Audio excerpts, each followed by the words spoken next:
Today, we're diving into Winston Churchill's epic history to really get a handle on something incredible: how the fundamental character of England, its laws, its language, its very soul, was hammered into shape way before the discovery of the New World.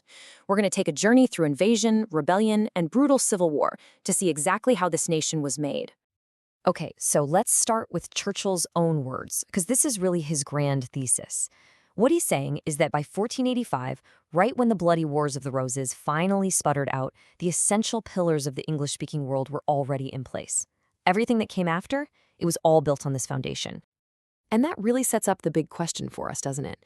I mean, how did this even happen? How did this small, wave-battered island, a place that was constantly under attack, manage to create something so tough and, well, so influential?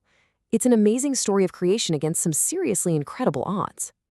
So to answer that, we've got to start with a constant, grinding threat of invasion.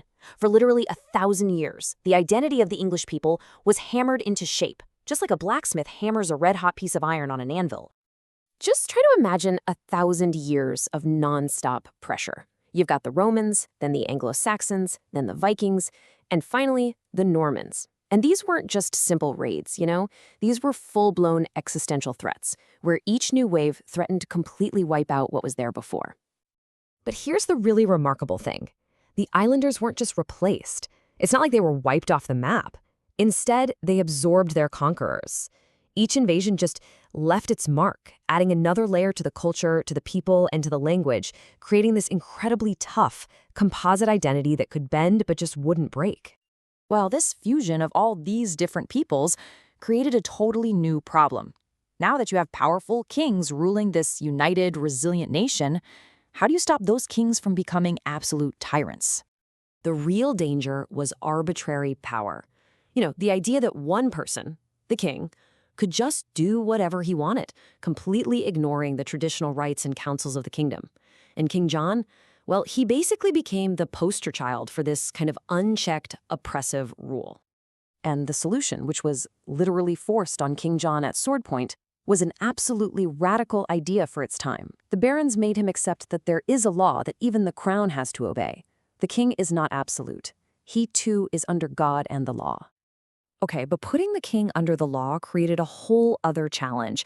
How could a king actually govern effectively if the powerful barons were just going to challenge him at every turn? They needed some kind of new mechanism.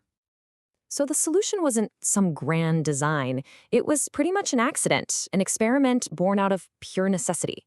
See, the king needed money, and he needed consent. The barons, well, they needed a broader base of support. So they started calling in representatives from the shires and the towns. As Churchill puts it, what exactly they are to do when they get there, no one quite knows.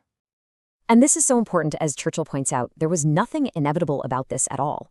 It was a fragile, delicate little experiment that could have easily just withered and died.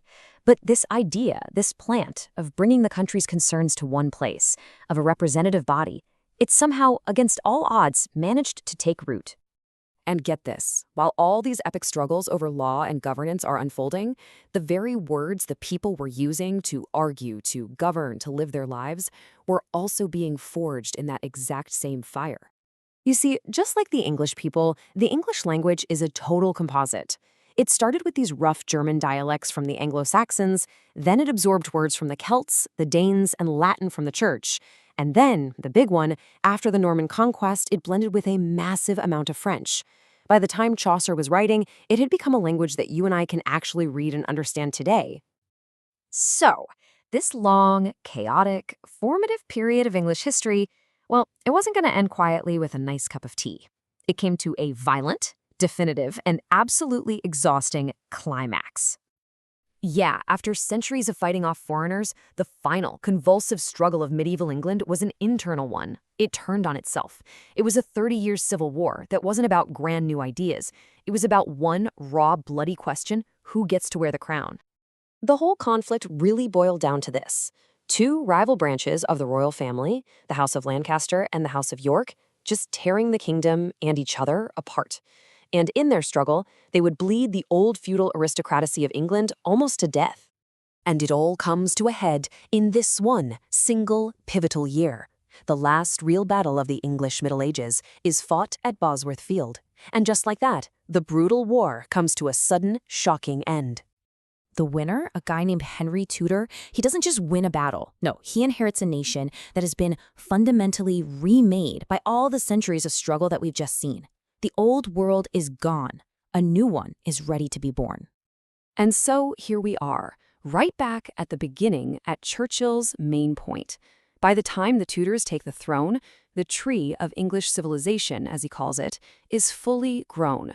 It's got its unique composite language, it's got a system of common law and trial by jury, it's got a parliament that actually works, and it's got this amazing tradition of local government.